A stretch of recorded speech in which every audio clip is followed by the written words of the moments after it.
अब भैया भूगोल, ठीक है भैया, भूगोल का क्वेश्चन है आपका एक।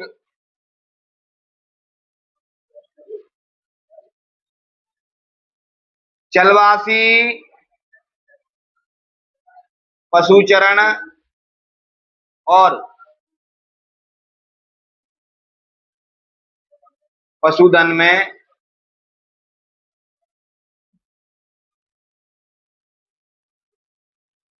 पालन में अंतर लिखें। ठीक है, वाणिज्यिक पशुचरण और सॉरी चलवासी पशुचरण और वाणिज्यिक पशुधन में पशुपालन में अंतर लिखें। तो सुनना भैया, जो चलवासी पशुचरण है वो पुराने जमाने के पशुओं को बोला जाता था, और वाणिज्यिक पशुपालन है जो नए प्रौद्योगिकी को बोला जाता है, जो नए अभी प्रेजेंट में वर्तमान में चल रहे हैं। ठीक है, चलवासी पशुचरण में पशु अपने भोजन के लिए एक स्थान से दूसरे स्थान तक जाता है।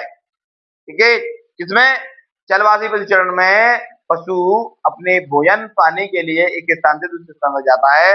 वहीं वाणिज्यिक पशुपालन में पशु अपने भोजन के लिए एक स्थान से दूसरे स्थान तक नहीं जाए, भटकना पड़ता है। ठीक है, चलवासी पशुचरण का बोलेंगे ये हो गया। अब आगे चलवासी पशुचरण में भैया एक पशु के साथ साथ आप अन्य पशु को भी पाल सकते हैं। चलवासी पशुचरण में एक पशु के साथ साथ आप अन्य पशु को पाल सकते हैं, और इसमें सिर्फ एक ही पशु को पाल सकते हैं। जनोगे, आगे बोलोगे आप चलवासी पशुचरण में अपन एक पशु को पाल, इसको आगे बोलोगे चलवासी पशुचरण में पशु जन्म लेता है, बड़ा होता है, इसकी देखभाल कोई नहीं करता। और वाणिज्यिक पशु में पशु वैज्ञानिक तरीके से जन्म लेता है, उसकी देखभाल वैज्ञानिक तरीके से की जाती है। ठीक है भाई, एक। अब नेक्स्ट इतिहास का एक क्वेश्चन इतिहास कराऊंगा।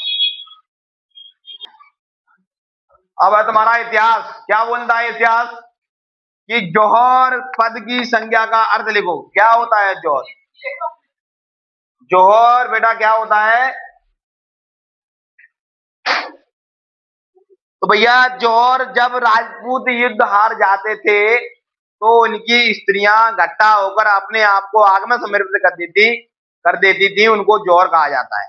ठीक है, जब राजपूत क्या करते थे, युद्ध हार जाते थे तो उनकी स्त्रियां क्या करती, इकट्ठा होकर अपने आप को आग में समर्पित कर देती थी, तो उसको जौहर कहा जाता है। अब आगे बढ़ेंगे भैया, जब खानवा की लड़ाई में राजपूत का जीतने का कोई मकसद नहीं, जब राजपूत का जीतने की सारी आदत खत्म हो गई थी, खानवा की लड़ाई में जब राजपूत को जीतने के सारे प्रयास खत्म हो गए थे, तो उनकी स्त्रियों ने, उनकी छत्राणियों ने अपने आप को आग में सुला दिया जिंदा। तो वही होता है क्या? जौहर। फिर आता है गढ़ी। किसे कहते हैं? गढ़ी। तो भैया गढ़ी छोटे छोटे किले को कहा जाता है। राजा भाई अपनी सेनाओं को कई भागों में बांट कर गढ़ी पर रख देता था। ठीक है, जब जब युद्ध होता था तो राजा की सहायता के लिए गढ़ी से कई सेना आ जाती थी, उसको ही गढ़ी कहा जाता है। आपने देखा होगा कई बिलाटी की गढ़ी है, चले जाओ तो कई कई बड़ी बड़ी गढ़ी बनी हुई है, तो उनको ही, छोटे किलों को ही गढ़ी कहा जाता है। ठीक है ना? ओके। अब भाई समाज शास्त्र के बाद आता है तुम्हारा इतिहास।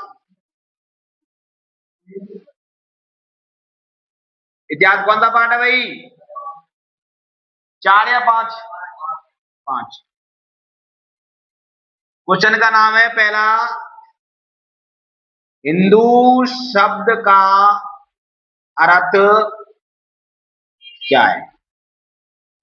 अच्छा क्वेश्चन है, इससे आपकी नॉलेज बढ़ेगी। हिंदू शब्द का अर्थ क्या है? सुनिए ध्यान से भाई। हिंदू शब्द का प्रयोग या हिंदू शब्द क्या से आया, कैसे आया, तो सुनिएगा। हिंदू शब्द का, हिंदू शब्द की उत्पत्ति 5वीं से 6वीं ईसा पूर्व में प्राचीन भाषा फारसी के शब्द से लिया गया शब्द था, जो भैया सिंधु नदी के क्षेत्र से लिया गया था। क्या बोला मैंने कि भैया हिंदू शब्द की उत्पत्ति 5वीं से 6वीं ईसा पूर्व में प्राचीन भाषा फारसी के शब्द से लिया गया था, और सिंधु नदी के क्षेत्र से लिया गया शब्द था। तुर्कों ने सिंधु नदी के क्षेत्र पर रहने वाले लोगों को हिंदू बोला, तुर्कों ने सिंधु नदी के क्षेत्र पर रहने वाले लोगों को हिंदू बोला और भाई उनके निवास क्षेत्र को हिंदुस्तान बोला और उनकी भाषा को हिंदी भाषा बोला। पूरा समझ में आया भाई क्या बोला मैंने? भैया हिंदू शब्द की उत्पत्ति हिंदू हिंदू शब्द की उत्पत्ति 5वीं से 6वीं ईसा पूर्व में प्राचीन भाषा फारसी के शब्द से ली हुई थी और ये सिंधु नदी के क्षेत्र से हुई थी इस शब्द की उत्पत्ति। ठीक है भाई।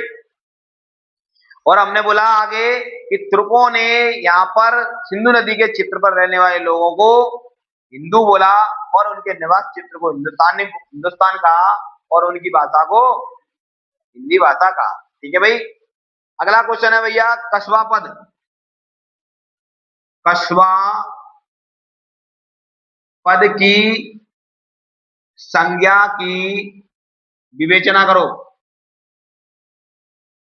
ठीक है भैया। कस्बा शब्द की संज्ञा की विवेचना करना है। क्या था कस्बा शब्द? क्या था की था भैया? अब कस्बा शब्द खत्म ही हो गया। सुनिए भैया 19वीं शताब्दी के अंत में, कौन सी शताब्दी चल रही है अभी? 20वीं चल रही है ना। तो भैया 19वीं शताब्दी के अंत में कस्बा शब्द का प्रयोग, कस्बा शब्द का उपयोग उन क्षेत्रों के लिए किया जाता था जो गांव और बाजार के बीच में आते थे। कस्बा किसके लिए प्रयोग किया जाता था? उन क्षेत्रों के लिए। 19वीं शताब्दी के अंत में कस्बा शब्द का उपयोग उन क्षेत्रों के लिए किया जाता था जो गांव और बाजार के बीच में आते हैं। और भैया इसको अर्ध बाजारी कहा जाता था। क्या? अर्ध बाजारी। कभी कभी इन क्षेत्रों पर भैया क्या थे? किले भी थे। ठीक है। अर्ध बाजार में थे और कभी कभी किले भी थे और प्रशासन का केंद्र भी माना जाता था कस्बा शब्द को। ठीक है भाई। Okay done. चलिए